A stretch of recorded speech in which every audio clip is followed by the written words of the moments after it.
शाइस्ता की अब बात करेंगे, जिसकी तलाश में यूपी पुलिस से दिल्ली से पश्चिम बंगाल तक छापेमारी यूपी पुलिस कर रही है।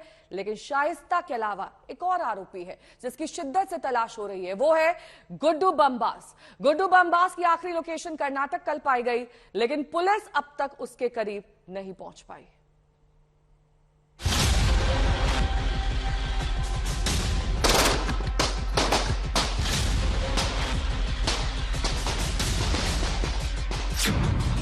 उमेश पाल हत्याकांड का ये वीडियो बेहद सनसनीखेज है।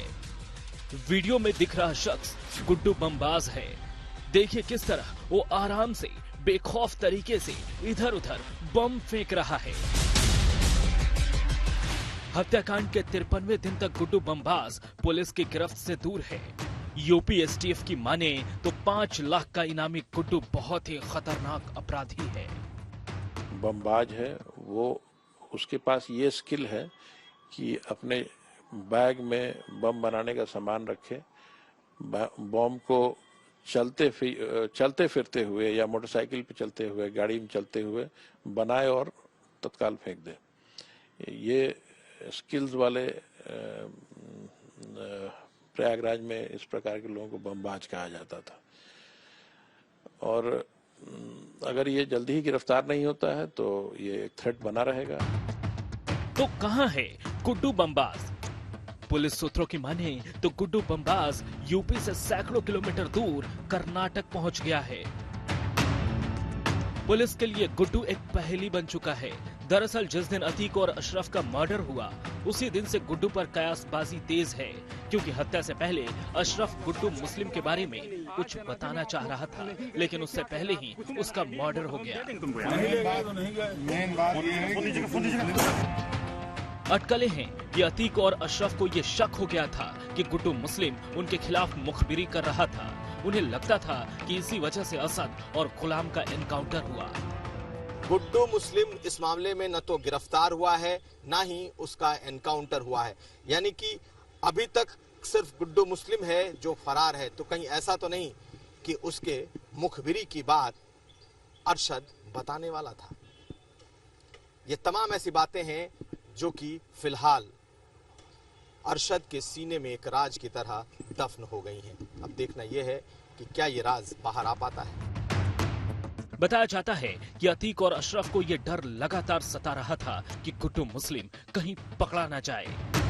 दरअसल अतीक अहमद का खास बमबाज गुड्डू मुस्लिम अतीक का सारा नेटवर्क संभालता था। एसटीएफ को यह बात अतीक और अशरफ के रिमांड के दौरान पता चली। एसटीएफ के मुताबिक आईएसआई से पंजाब के रास्ते हथियार लाने का काम गुड्डू मुस्लिम ही देखता था। गुड्डू मुस्लिम प्रयागराज शूटआउट के अगले ही दिन अपने 5 साथियों को लेकर झांसी में सतीश पांडे के घर 5 दिन रुका था। कुछ दिनों बाद वो दोबारा झांसी पहुंचा था। 2 बार झांसी जाने के बावजूद गुड्डू मुस्लिम बच गया, लेकिन झांसी में ही अतीक के बेटे असद और शूटर गुलाम का एनकाउंटर हो गया। गुड्डू का आखिरी वीडियो मेरठ से आया था, जब अतीक के बहनोई डॉक्टर अखलाक के घर में उसने पनाह ली थी।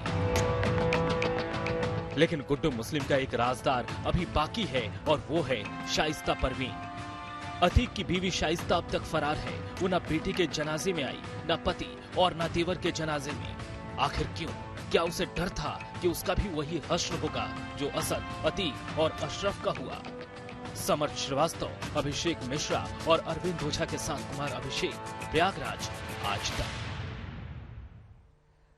और आइए अब आपको दिखाते हैं एसटीएफ के एडीजी अमिताभ यश गुड्डू मुस्लिम पर क्या कह रहे हैं। सुनिए उनकी एक्सक्लूसिव बातचीत आज तक के साथ।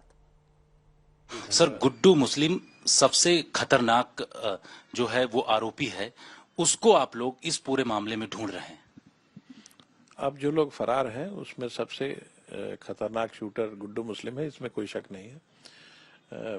एक बार पहले भी मेरा पाला गुड्डू मुस्लिम से पड़ चुका है।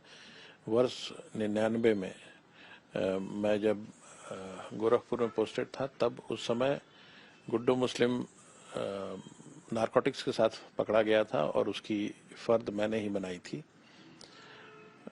उस केस में मेरी गवाही के बाद गुड्डू मुस्लिम को 10 वर्ष की सजा हुई थी। बाद में मुझे जानकारी हुई कि अतीक ने अपने लॉयर्स के माध्यम से उसकी हाई कोर्ट से जमानत कराई और वो व्यक्ति अतीक के साथ अमंग हिज मैनी गनर्स चला करता था उसकी गाड़ी में।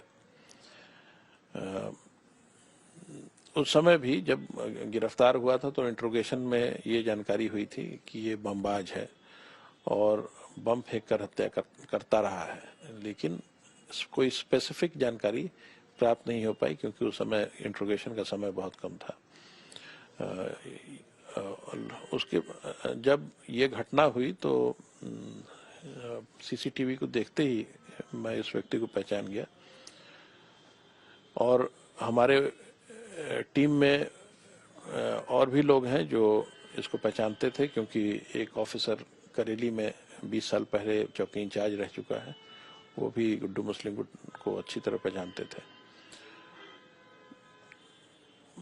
ये एक प्रोफेशनल मर्डरर है और अगर ये फ्री रहता है तो फिर ये भी घटना करने में सक्षम है और इसलिए इसको पकड़ना आवश्यक है।